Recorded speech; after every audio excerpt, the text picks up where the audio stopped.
Ne prens ol ne de kurbağa, bana değil başkasına değsin artık dudakların, ben başka dünyadayım. Ya uzak ol ya da burada, arada bir yerde durma. Bitsin artık durakların, ben başka bir yoldayım. Konuşma, iki lafın üçü yalan, inanamam bir kere bile. Sonuçta sana köle kul olamam, dayanamam, deneme bile.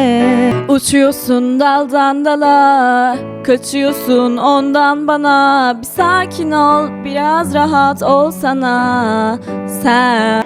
Bu ne tavır, bu ne hava, sanki Marlon Brando bana. Bir sakin ol, biraz rahat olsana sen.